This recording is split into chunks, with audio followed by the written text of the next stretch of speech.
First, think. Second, dream. Third, believe. Finally, hello. Dare.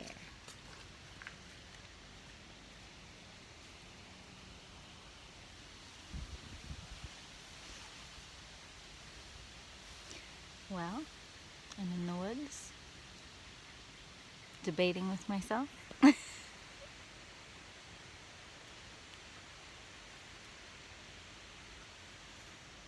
About a lot of things. I feel like the types of questions I wrestle with are classic being a writer kinds of questions. They're often existential. They're often on the nature of place and time and meaning and resonance, where we belong, who we are, who we're meant to be. Some of these might be made up questions that I inherited through poetry and literature. Some of this world might just be painful and not have some sort of escape or answer except in, if you want to be real Nietzschean or something, like futility and nothing matters kind of beliefs, like this is it. Or you can be super faith-based like C.S. Lewis, and again, nothing matters because what matters is coming after. But really, everything matters, and I think that's what I've always understood, is I can feel that everything matters. It matters that I'm talking to you right now, or talking to my future self.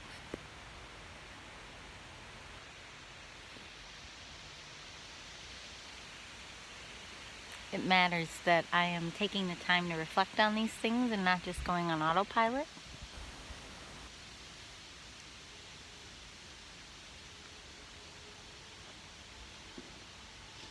I think this is one of the kindest descriptions, and I don't know you, Jake, but bless you. This is one of the kindest descriptions of what we can do with a life. Like, Disney movies really were a positive thing in my life, and I know I made fun of them a lot in my 20s. Like, wow, the Disney dream, selling the Disney dream, but at the end of the day, myths and storytelling, all of that's been around forever.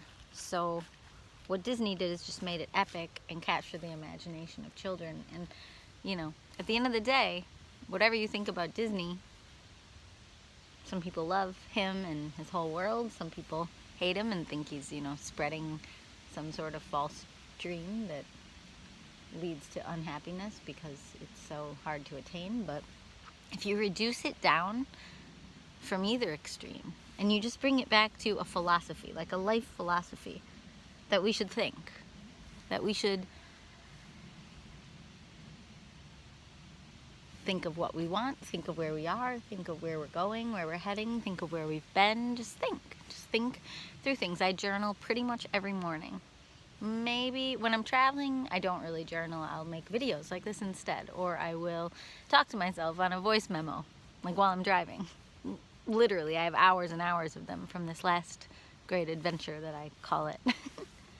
But thinking, for me, talking helps me think. So I oftentimes get very stuck in my head where my brain won't quite work unless I talk, even if it's talking to myself, pen, or in a journal, or in a YouTube video, because who knows if anyone will ever want to watch these more than the 2 or 3 people that maybe watch them right now. I have 99 followers right now, just marking that in time. But I don't have 99 views on every video. I share too much for most people, or I'm trying not to use self-dismissive language. I share a lot. Like, unless you're like obsessed with me or addicted to my way of being in the world, you're gonna watch 1 or 2 and then kind of move on with your life, and maybe you'll listen to albums of mine regularly, but maybe not, and that's okay. I had one particular fan who watched, I believe, much of my Jitter in Rainbow Land series, which that's the best because I made that series intentionally to help people work through feelings at the beginning of COVID. And I knew I had been reading books for a decade that helped me manage feelings while in isolation and sort of while feeling trapped in yourself. And so I made that series to be like a Mr. Rogers show for adults, to give people a lot of different resources and a lot of different thoughts for how to manage and think through that feeling of being kind of trapped inside yourself. Because some people are much more externally escaping than I am. I escape, but I escape more internally, in dreamland, you know. But some people escape. It's not a judgment. We all are escaping constantly. That's what addiction is, but it's also what fantasy and imagination is, and dreaming. Even in therapy, we can probably escape through the use of language. We can probably spin stories to keep us out of our own feelings. That's why therapy actually didn't work that well for me, because talking detaches me from the presence of my emotions. So for me, what's usually more powerful emotionally is non-talking, but I'm not going to make a video of just me just sitting here. So this is kind of not for me. It is more for you, but I guess it's marking time, marking thoughts, marking ideas, but I don't know. It's like I'm turning myself into a character. Like if you follow the details of my life, then I'm the character, and this is the story, and here's the ideas. And I'm trying to mainly share the ideas, but I don't know how to do that outside of myself, you know. That's not my gift. So anyway, I just took like so many tangents, I got a little lost. Oh, so external, like escape it. So, okay, so a fan might watch my Jitter in Rainbow Land more than they would watch these, because these are unformed and meandering, and I'm fine with that. Like this is, I don't even know what this is. I just like to share what's on my mind and hope that it's helpful to somebody, because we live in an era where I can pull out my phone and can share. So, and all of that, maybe I could give you a list of credentials, like studying philosophy a ton in college, or poetry, or Julia Cameron's kind of artist's way kind of stuff, how to not have writer's block. Or maybe that's my credential, is I don't ever have writer's block, and maybe watching me or listening to me would help you learn how to move through what it is in your mind. If you're somebody who wants to create but has a lot of blockage, you know, maybe that's my benefit for you or for the world. I have no idea. So anyway, back to this. So think. So obviously I love to think and move through ideas and keep moving through them. And I, you know, talk through them with my sister. We'll talk for like 3 hours, sometimes 5 hours. I have a couple other friends that I've been like that with in the past, but those people aren't as much phone people, and we're in COVID land. And all of that is like deeply useful for me. Anyway, that's step one in an inspirational, inspired feeling life, I think. Step two, according to Disney, is to dream. So dreaming is very different than thinking. I think thinking often takes the raw materials that currently are there, like how you're currently feeling, how you felt in the past. I guess you could say that it could be projecting into the future if you're thinking through just analytical details of a future idea. But dreaming, I think, is very different. It's something people act like is some childish thing, to live in a sort of fantasy or have a feeling of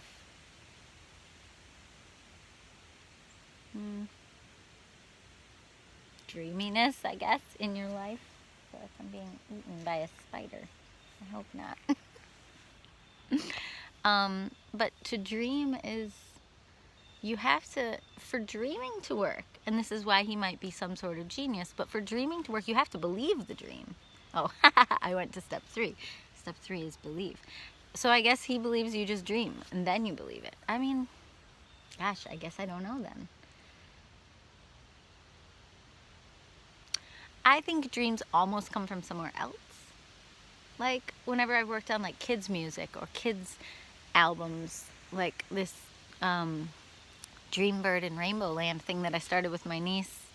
I started on my own, but then I developed with her the first time I went to Colorado. And it's just this, like, fantasy world. And these characters are all metaphors. You know, Lily is the pink giraffe with rainbow spots. And, you know, it's speaking in metaphors like Dr. Seuss kind of does, and imagery. And to me, that is kind of an easy way to access the dreamier version of mind. But I think dreams almost come from somewhere else, like a vision. So he's saying think, You know, you think through what you want out of life, but then dream is more like almost like an opening and an allowing your mind to picture things and conceive of things that are different than your current reality, and just kind of letting that in and not poo-pooing it and like shooting it down like, oh well, that'll never happen, oh we'll never get that house, oh we'll never go on that trip, oh we'll never do this or that thing, or I'll never get a different job, or I'll never get that's the opposite of dreaming. So dreaming is like a very whimsical, I can be anything, I can do anything kind of state of mind. And it's a really nice, I don't know, it's a joyful feeling. I mean, if your whole life all you did was dream and you didn't even live out the things, you could still enjoy the dreaming, I think. Okay, and so third, believe. I think this one is harder. Hi. So, believe. How can you make yourself believe something you don't believe? That's where I think it gets tricky, and it almost loops back to think. I think that if you don't believe in yourself and you don't believe something, in my opinion, there's a problem with resonance. There's a problem with vibration. It's more like law of attraction kind of stuff, like changing your own resonance, changing your own vibration. It has a lot to do with who you're around, who you're listening to, what books are you reading, what shows are you watching, how do those people resonate? Do they feel like a bright spark plug, or do they feel like someone low and sad and not hopeful? You know, and so what and who you surround yourself with really affects your ability to believe.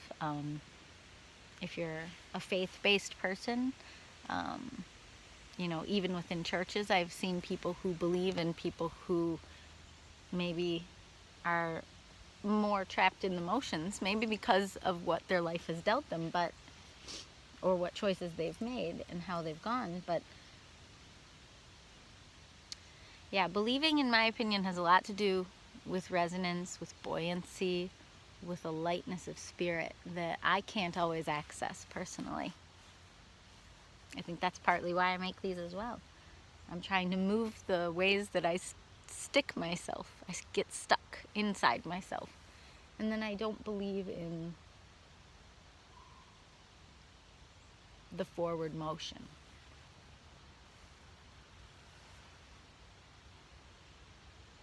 Like, even if you're at your perfect, happiest place in the world. I really thought there was a spider there. Even if you're at your perfect, happiest place in the world, you'd have to believe that you can stay there. That life will continue to go well for you. I think belief feels childish almost to the point of like stupid, like you're dunce. Like you're dunce? Dense. Like you're a dunce and like you're dense. I think that that's why people are afraid to believe. Because belief feels so childlike that it feels almost dumb. But I have lived both paths. I have lived one of the darkest minded lives for at least 5 years, if not more, and really torn things apart and analyzed them down to the blackest of black holes. I mean, this is more back when I lived in Chicago and was living through some things with some particular influences in my life who thought in that way, and I just really had almost no hope. And I know what's at the bottom of that. Like below that little lack of hope, and then you analyze it deeper, is even less hope and less hope and less hope. It's non-belief is a very dark, no, not dark. Dark and light are natural qualities, you know. It's nighttime, it's daytime. It's nighttime, it's daytime. Like, I don't need to be anti-dark and light. I think more what it is it's a very empty place to live. It's a very empty place to land. Underneath that emptiness is more emptiness. It's even emptier. And maybe Power of Now, Eckhart Tolle would say, good, empty yourself. Or Taoism or Buddhism would say, good, empty yourself. Have no ego, have no self. But our lives are telling stories. People are witnessing us live. And they are seeing our lives like almost like a story. And they're seeing the qualities about us almost unfolding like a story. And so if you empty yourself in a way, that's the fiction. You do have a story. But maybe the problem throughout the ages where people are wrestling is when they get attached to their own story and their own ego gets in it. And so then maybe some of those wisdoms are trying to help us get rid of our own ego and our own sense of attachment to ourselves as a central figure, just because we're stuck experiencing our own lives with our own selves as the central figure. And that's what makes egotism and all of that so difficult, because you kind of can't help it in a way to see the world through the lens of yourself. And the best you can do to get out of that is to care about other people, pay attention to their stories, or conversely, to spend a lot of time in like Eastern wisdoms or something, trying to kind of kill yourself, to like die an ego death. And, you know, I read the Tao Te Ching when I was pretty young, and that was very influential. But it also killed my ambition, and so then I ended up in a kind of split life. And, you know, I don't know if that's better, or if it's better to kind of like, the Dalai Lama even says, like, don't change your religion just to follow some of these beliefs. Like, stay in your own religion and then try to apply these wisdoms. And I can see the benefit of that, because it's kind of like, you know, we're all born where we're born. Part of my problems as an adult is that I've moved around so many times that now no place I live feels like home, which kind of leads you to a nomadic life. And you can't really ever change that, other than just to say, I'm done meandering. I never am going to feel the feeling that a lot of the people here feel, which is I was born here, then I lived here, then I had a family here, and then I'll die here. Like, a lot of people live that way. And maybe not in a specific town, but within a specific region, and I haven't done that. So, at least not to the degree that a lot of people I know have. So, I don't know how I got on that last point. When I rewatch it, I'm trying to figure it out. But anyway, going on. Last one, he says, is finally dare. So I think I also have a pretty strong propensity for daring when it comes to creative stuff. Like, I'll just be like, well, I think this is genius, or maybe not genius, but I'll think that something I created is great, like really great, and I'll love it so much. And then I'll put it out there and deaf ears, you know? Not that many people are interested. Maybe because I don't know how to promote, maybe because it's like The Boy Who Cried Wolf, and if you release 30 plus things within the span of a few years, people just kind of give up paying attention. Like, it could be anything. And it doesn't matter how genius or brilliant or wonderful a dream is that you believe in, and then you finally dare to put it out there. That's just how the creative life can feel. You can be surprised that at the end of all that creating, the only people interested might be your family and friends, and maybe not even them. You know? It's a loud and busy world. Busy. Disney. It's a busy world. You know, and we're creating things, but we're often not taught the business models that someone like a Disney would have, or we're not interested in them. And that's my big discovery of the last couple of years, is that if at the end of the day I'm not interested in turning creativity into a business, or turning my YouTube channel into a business, or turning my Instagram into some polished looking thing where everything matches and it's curated and I release pictures and ideas every exact number of days and make it a thing to gain followers, it's like, if I'm almost the exact opposite of that in my soul, almost the exact opposite of a curated being, then for me, that's a very joyless path to go down, because there must be people who are actually loving doing that. People who are either more organized than me, or people who have a different vision for, I don't know, for themselves. Maybe they enjoy curating something and giving it a polish and a beauty like that. And I clearly don't. Like, these are not good camera angles. This is me holding my iPhone.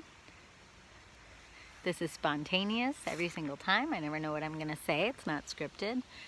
I wouldn't know how to even begin to edit this. I wouldn't know what parts to edit out. I couldn't even do it for one video, let alone all my videos, because I make too many. And then it would turn into a chore, which would suck out the joy. So it's a very weird thing to kind of go down your own path. Notice that other people may have the best intentions if they give you advice, or if people see something and they want you to make it better, or if people are just not that interested in you. It could be for some silly but very huge reason like that.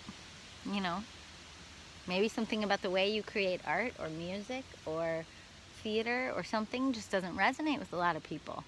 And that doesn't necessarily mean it's bad, but it might mean it's a little bit childlike, or it might mean that you're still growing, or it might mean that you could be a really brilliant soul, but you just don't see art and music and theater and all those things as like a business, that you don't make things into some palatable thing, which is what most art and music and theater is now, that we are getting to experience. We're getting to experience such high levels of things. There isn't a community, there isn't like a small town world of these options anymore, because we're hearing the world-class best, not just world-class in talent best, anywhere we want, on Spotify, YouTube, anywhere. We're hearing the world-class talent best, but then we're also seeing the world-class talents of editing and visuals and imagery. Like, there's no room left to compete, really, unless you want to. If you're an artist and you have an artist soul, then 100 years ago, you were valuable in small town community.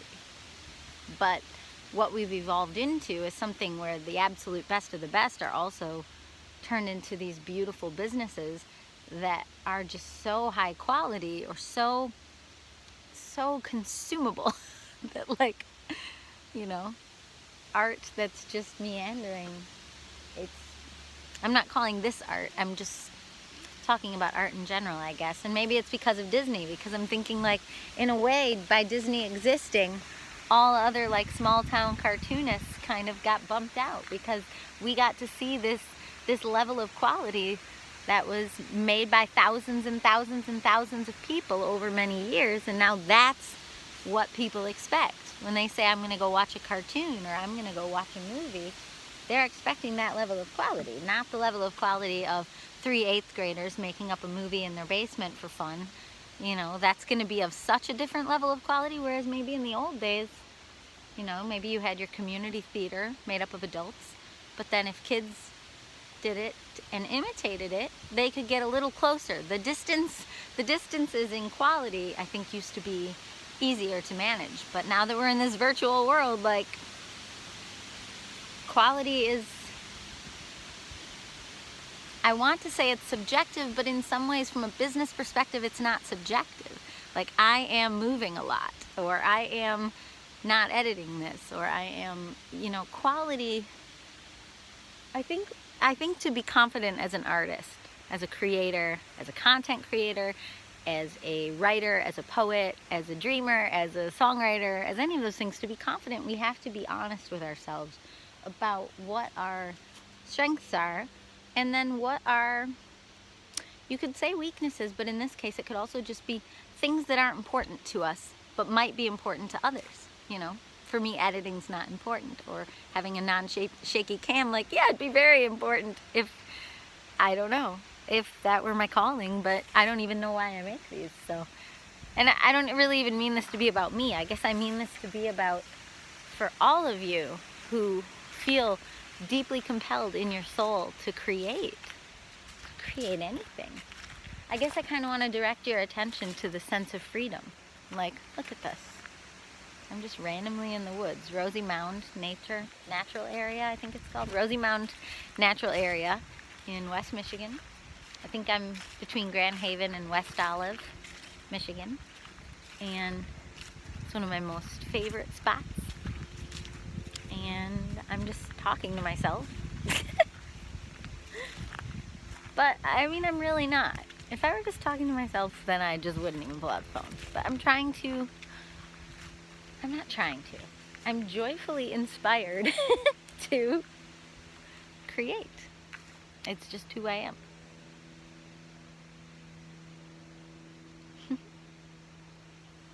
And, you know, at a certain point, if you're a creative creator, which almost everyone I know is, in varying degrees, and if you're someone who likes to create things and express yourself, that's supposed to be, that's the point.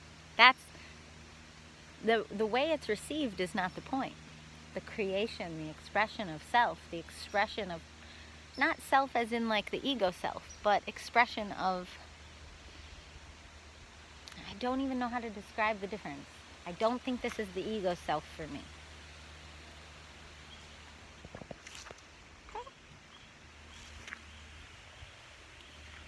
It's like the expression of the higher self, the inner self.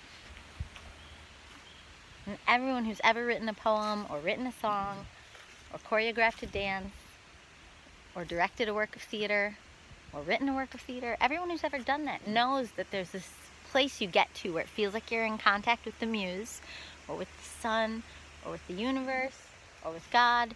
Everyone I've ever known who's ever created knows that flow feeling.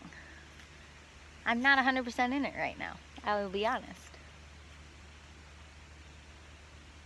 But I think it's because my thoughts got a little bit dark around the Disney thing and around fame and success and versus the childlike qualities that I tend to exude, the dreaminess without refinement that I'm pretty much encouraging you to find, but then also simultaneously admitting that there can be a sadness to it, that you can feel ignored or unneeded in the world, and that can be very discouraging, very defeating. But I was in this forest one time with a professional crew who made my music video that is on my page. If you search Jessica in the Rainbow history lesson, you can see it. And like, it's a beautiful place.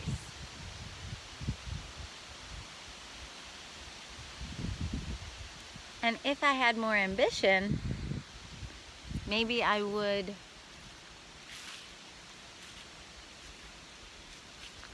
bring a film crew out here. I mean, in a way, even that video was their idea, it wasn't mine. If I had... It's not that I don't have ambition, I actually have huge ambition, but my ambition is more like, I haven't found it yet. I don't know exactly who I am yet, but I feel like I'm more like a Mr. Rogers or a Bob Ross than I'm like a, I mean, this is obvious, like a Lady Gaga or Kesha or something. Like, it's so obvious that I'm about ideas and that I'm about soothing your heart and helping you feel okay with whatever losses or with whatever dreams may have died or not manifested or not come true for you. You know, I'm trying to kind of show the world, I think, that that's kind of what life is. That for a very rare few, you can take a dream and almost turn it into a business like a Disney, but how disconnected is he from it then? That's not the same thing as what I'm doing. What Disney did, I imagine, is sit in a lot of meeting rooms and collaborate and decide that this particular sketch of this particular Mickey at this particular minute was not Mickey enough and go back to the drawing board. Like, that's not what I'm doing. That's not the same thing at all. That's not the same thing as probably what you want if you want to create more. Or if you want to, you know, sing songs, write, dream, explore. Like, all of that is so... Creativity, it's like a little fountain. That's what creativity is, whereas what Disney built, whether you're someone who works for him or whether you were him at the top of the mountain or at the top of the pyramid, that is not, it's not that it's not creativity, it's just that that's not going to feel like the thing you're looking for. That's going to feel like a job. And I have never wanted, well, once or twice, I'll reflect on this every so often when I'm feeling bad about myself and thinking that I should be trying harder to get this into the right faces and I should be editing and I should be saying, hey guys, you know, every time I start going down that path where I'm going to want it, where I'm even considering turning this into some sort of job, then that's the thing that stops me.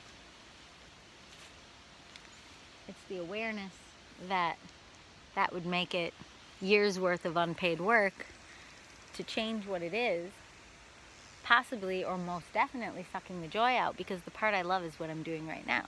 It's very flowy. It's like being a dancer and improvising. It's the fact, I mean, the last 5 years, all of my songs are 100% improvised. I haven't edited a song. Oh my gosh, a woodpecker. Let me stop it and give you a close-up.